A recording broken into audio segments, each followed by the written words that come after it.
हे सगळं मी एकटीने नाही केलंय ना, म्हणजे मी अभ्यास एकटीने केलाय, पण बाकी तुम्ही सगळेजण होतात सोबत म्हणून इथवर येऊन पोहोचले ना. अगं ह्यो तुझ्या मनाचा मोठेपणा आहे आपले. नाही बाबा, माझ्या मनामध्ये आत्मविश्वास जागवणारा अर्जुन होता. मी खचले तर बापू होते, मला आधार द्यायला तुम्ही होतात. त्यामुळे आज मी जे काही करते त्यात तुमचा सगळ्यांचा महत्वाचा वाटा. अगं पण तूच कष्ट केलेस ना पोरी. बाबा, कष्टाचं यश मिळतं, आपुलकी माणसांमुळे मिळते ना, माणसांशिवाय आपुलकी नाही बाबा. तुला कळत कसं नाही मी तुला काय सांगतोय ते. अर्जुन, मला काही कळूनही घ्यायचं नाहीये. मला फक्त एवढंच कळतं, तू त्या अपर्णाच्या घरी जायचं नाही. आणि तुला जर अमोलची एवढीच काळजी असेल ना, त्याला घेऊन ये आपल्याकडे. आपण सगळे मिळून त्याची काळजी घेऊ. ठीक आहे. आणि अमोल इकडे यायला तयार नसेल तर मला त्याला भेटायला जावंच लागेल का नाही, हे तरी पटते का तुला जर तिथे जावं लागत असेल ना, आणि तुझ्या आणि अपर्णाच्या अशाच गाठीभेटी होत असतील ना, तर आपण पुढे न गेलेलं बरं अर्जुन. आपण इथेच थांबूया अर्जुन.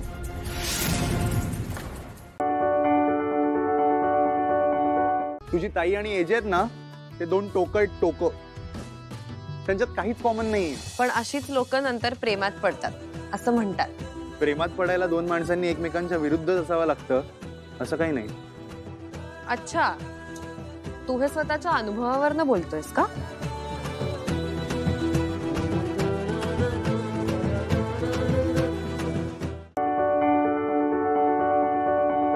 म्हणजे तुमचं कसं झालंय माहितीये का, बेडूक फुगला की त्याला कसं वाटतं आपण बैल झालोय, पण तो नसतो ना, तसं झालंय तुमचं. पण हरकत नाही, तुम्हाला तसं वाटलं तरी मला काहीही प्रॉब्लेम नाहीये, वाटू दे. इंद्राणी, तू तर ओळखतेस मला, मी मैत्रीण होते तुझी, मग तुझी वहिनी झाले. तू कशी चुकलीस मला ओळखायला? हा,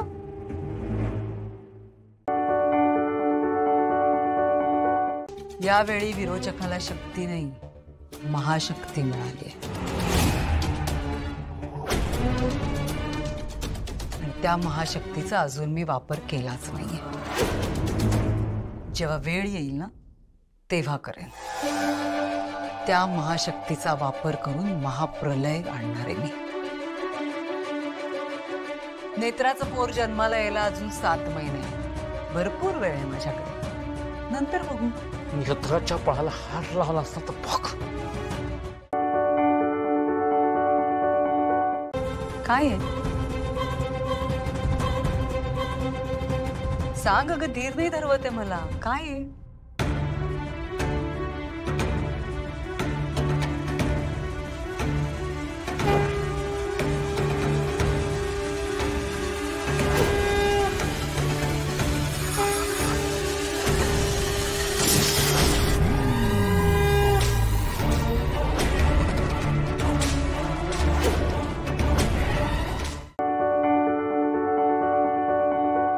मला पैशाने विकत घेण्याचा प्रयत्न करू नकोस. मी विकाऊ नाहीये. मी पैशाने नाही, प्रेमाने आपलासा होणारा माणूस आहे. त्यामुळे तुझे हे घाणेरडे प्रयत्न आहे ना, थांबव प्लीज. आणि माझं प्रेम मिळवण्याची तुझी कुवत नाहीये, कारण त्यासाठी ना मनाची श्रीमंती लागते, जी तुझ्याकडे 1% सुद्धा नाहीये. बरं, तू म्हणत असशील तर मीही बघते. एक दिवस तू आपणहून माझ्याशी लग्न करायला तयार होशील. हे चॅलेंज आहे माझं.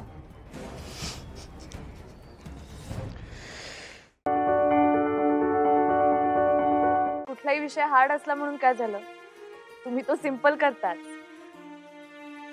मला इतकं कौतुक वाटतं तुमचं. एकदा एखादी गोष्ट मनावर घेतली ना की तुम्ही ती पूर्ण करता. मला फार आवडतं.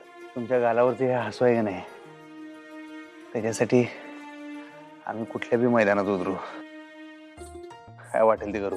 हे तर काहीच नाही.